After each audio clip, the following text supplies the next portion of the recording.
I pozdrav traderi i budući traderi. Dobrodošli ste na kanal Macro Time Trader.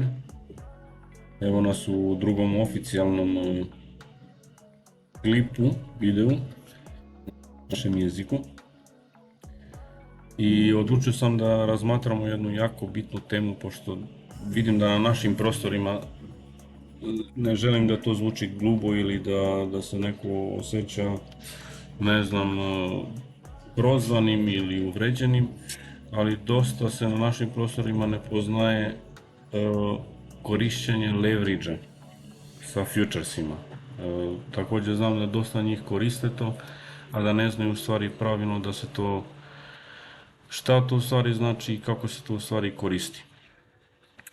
Pa da ne dužimo, onda bacimo se pravo na posao. Ovo je ovdje Binance, to pretpostavljam da je onako svima dobro poznato.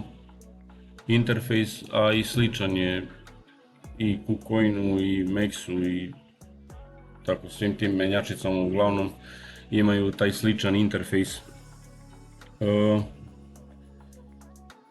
Izabrao sam jedan projekat također koji pretpostavljam isto svima poznat, TIA, i pretpostavljam da ga puno vas ima kupljenog. Pa ajde da objasnimo ovako, da počnemo od samog početka. U svakoj mjenjačnici imate ta dva glavna moda, da tako kažem. Verovatno znate cross i isolated. Pa ajde da počnemo sa isolated. Znači kad se otvara futures pozicija i ti biraš isolated, evo zamislimo kao što i ovdje prebacio sam 100 USDC-a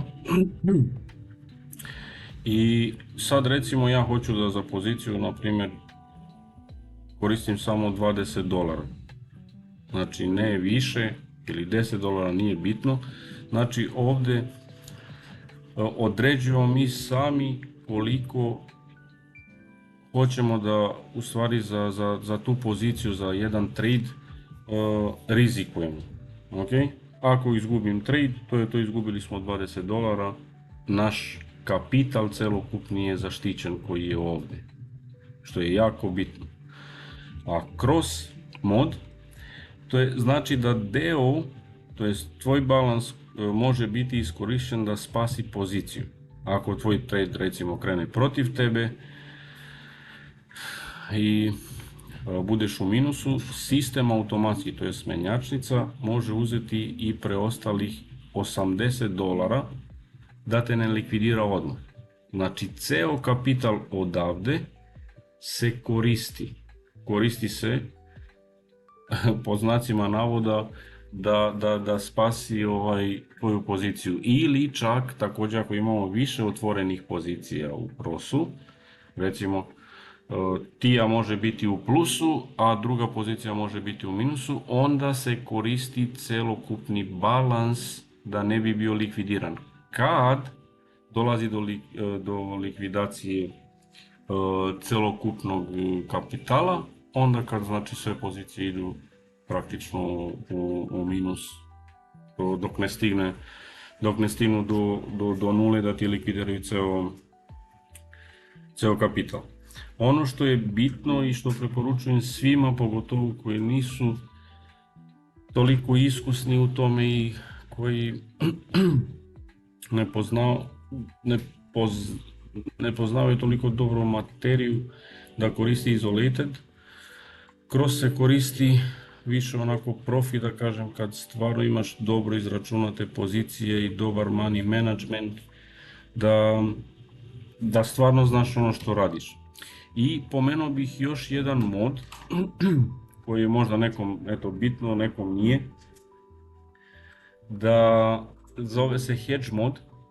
Šta nam taj u stvari mod dozvoljava? Da možemo istovremeno na istom projektu da budemo i long i short.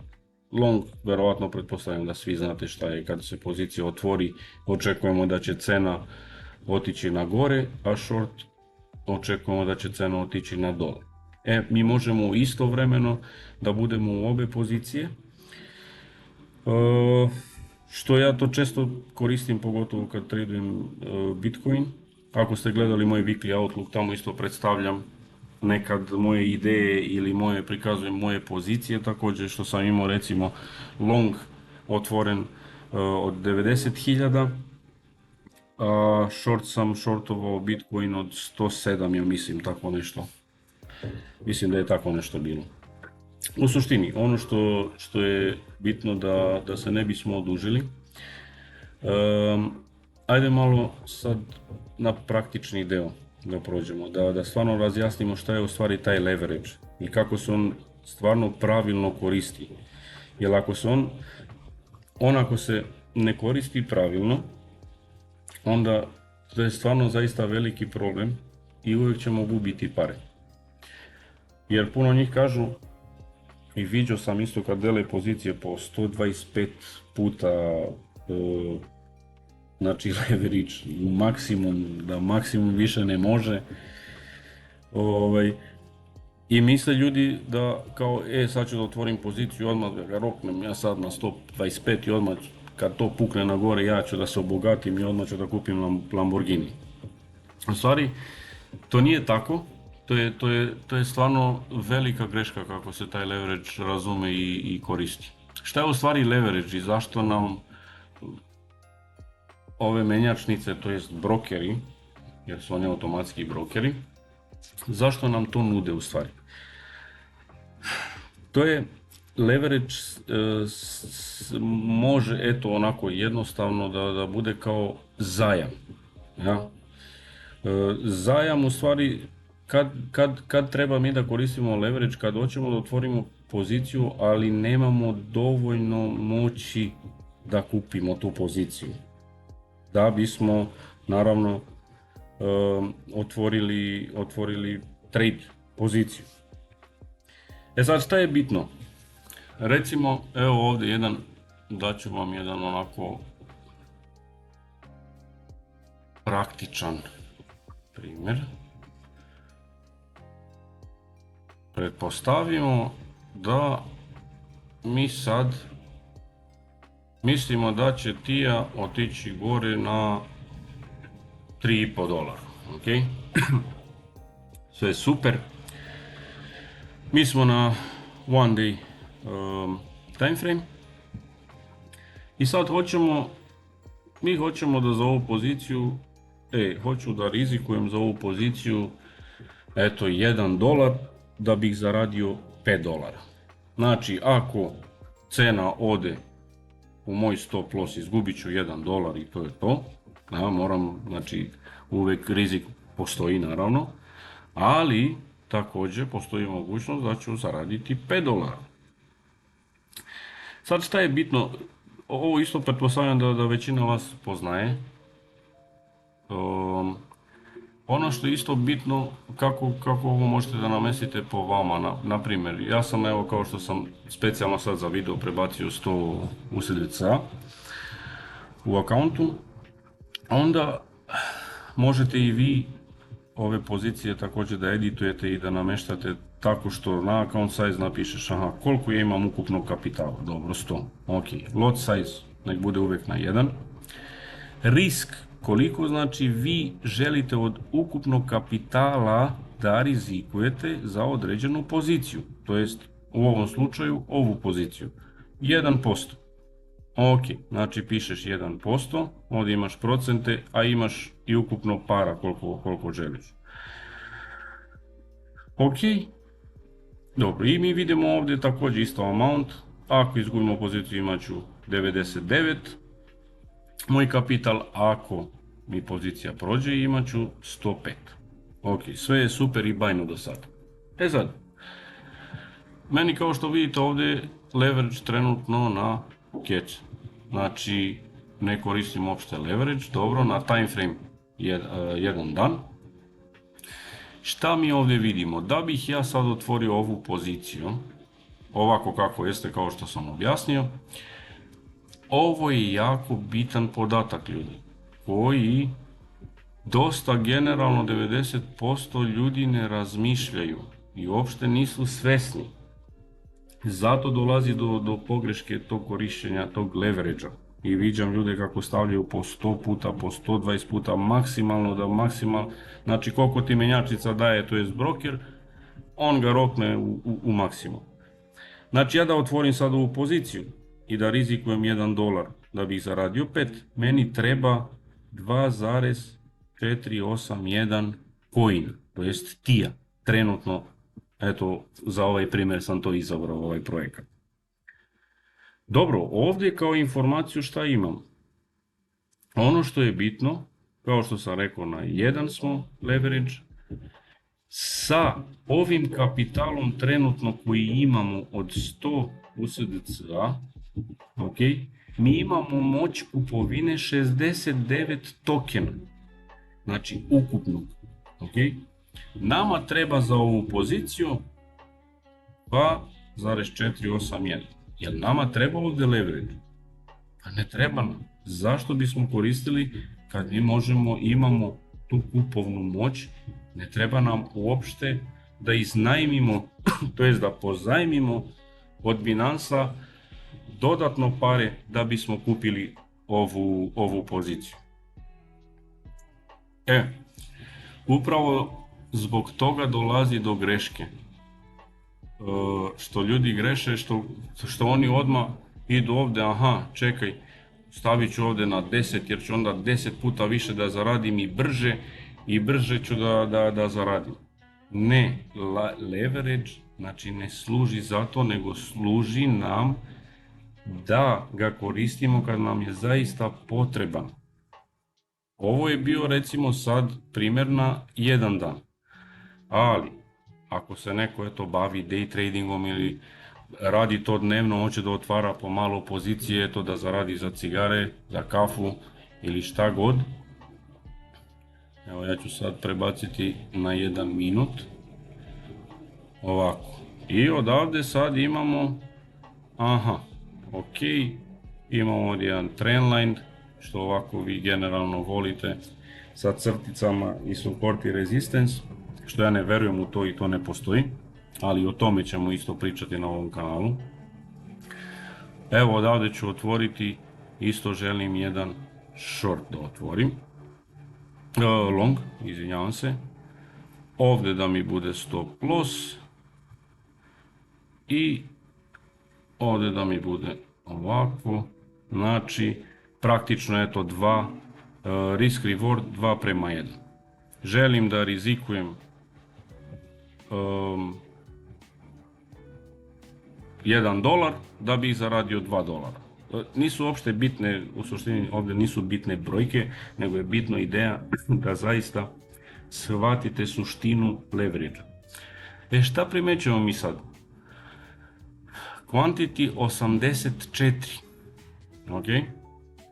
Ono što je bitno, dakle to ovako da stavim da bi vam onako jasnije bilo.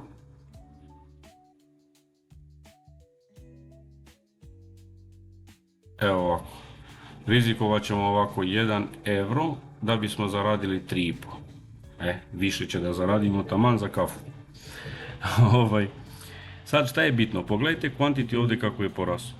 Na 143,209. Ok, ono što je sad nama bitno, ako se sjećate kako smo rekli prošli put, pa mi imamo samo kapital ovdje $100 USDC-a, a za taj kapital koji posjedujemo ovdje mi možda kupimo samo 69 tokena, a nama treba 143 tokena u ovom slučaju sad. Pa kako ćemo onda? Ovdje ljudi moji dolaze do korištenja leverage u stvari.